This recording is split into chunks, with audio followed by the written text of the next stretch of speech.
275 GTB4 was a real turning point in Ferrari's history. It was the first road car to feature the 4-cam engine, but the last of the soft design Ferraris. After this model we saw the Daytona and the Boxer, which of course was more of a wedge shape. The engine was 300 horsepower, the suspension was independent all round, and of course it featured disc brakes all round. People often think of the 275 GTB4 as the most significant and best all-round road Ferrari of the first 30 years of its history. The original owner of the car collected it brand new from the factory in 1967, and today we've got it exactly as it was that very day, with the same export number plates, the same correct cast wheels, the same spinners, the same colour combination, same everything. I wonder how his reaction is going to be when he sees it. This is exactly as I picked her up from the factory.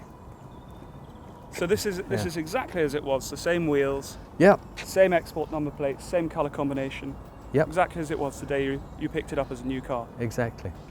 I can remember that day very well because I'd flown to Milan and I'd stayed overnight at the Realfini Hotel.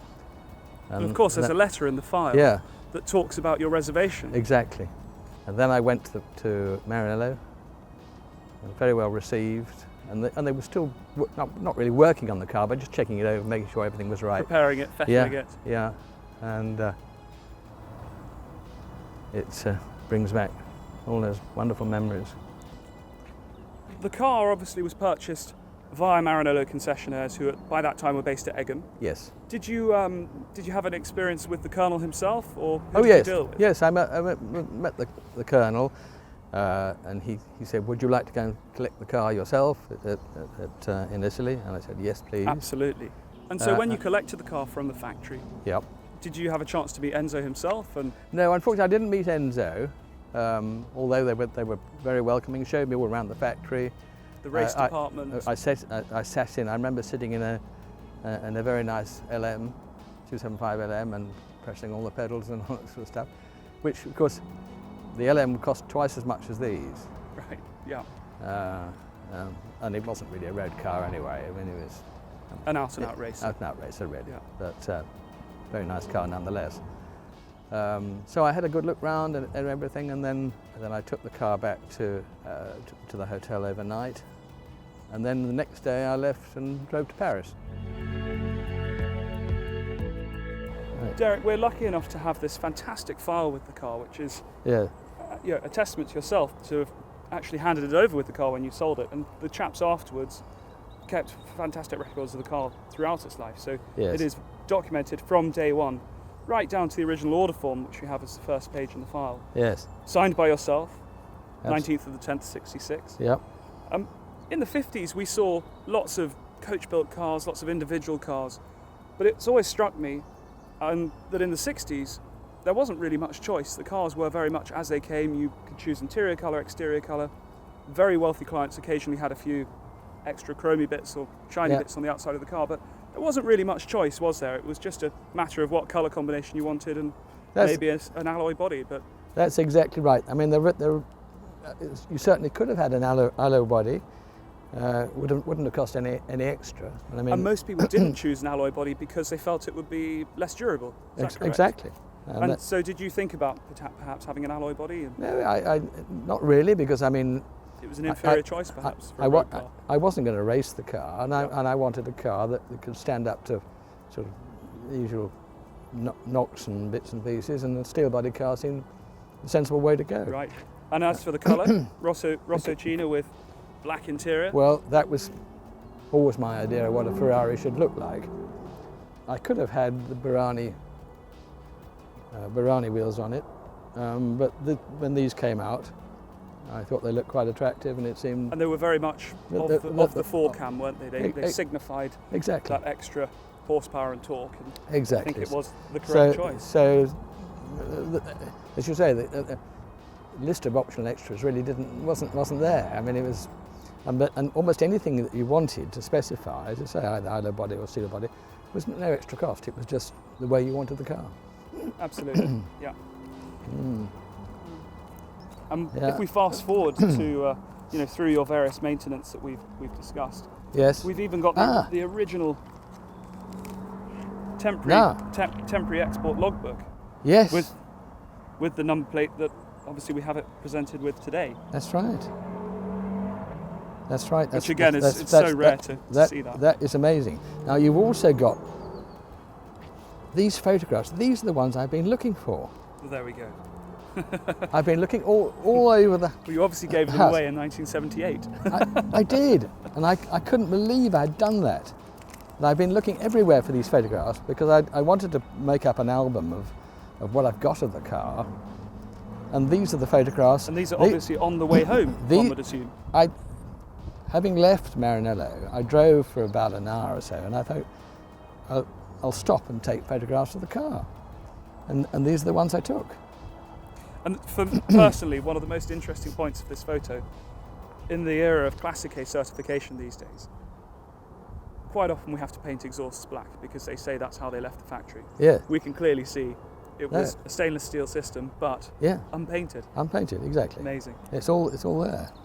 And your Jersey registration book? Yep. Which is?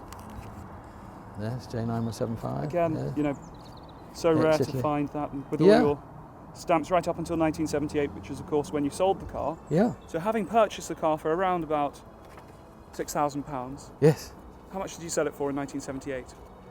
Well, that was a funny story. I sold it for the equivalent of about £25,000. Which is remarkable. Well, it was almost unheard of to actually enjoy a car for 11 years and it never spared the horses with it, and then sell it for 4 times what you paid for it. Fantastic. New. I mean, it just wasn't done in those days. You normally bought a motor car and watched it depreciate and then went on to something else and moved it on for about half what you paid for it. But this car didn't. And was this the last new Ferrari you had? The last new one, yes. The last new Ferrari you had? Yes. And was it the best new Ferrari you ever had? Yes. Yes, absolutely. No question. So how many miles had you done in the car by 1978 when you came to sell it? It would have been about 27,000. So 27,000 miles, and today the car has just under 50,000, I think. Yeah. So someone else has done those miles, but that was probably the last time you drove it. That would be the day you sold it. Absolutely the last time I brought it over and delivered it to Keith Banham, who bought the car, and he had it for a fairly short period of time, and then he sold it to David Lomas, who sadly died a number of years later. So I could always kept track of where the car was, and then Adrian Hamilton had it for a while, and he offered me the car for I think 750,000. And I said, well, much as I'd like to buy it back, I can't use it as a car anymore. And of course, when I had the car, it was a car to use and have fun with. And now it's a collector's piece, revered collector's piece, but you can't use it in the same way. Well, we're here today at Cholton Test Track, so it would be rude not to have a go in the car again. Absolutely, would it not? So let's give it a go. Brilliant. Okay. Thanks, James.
So Deryk, that's a few successful miles covered.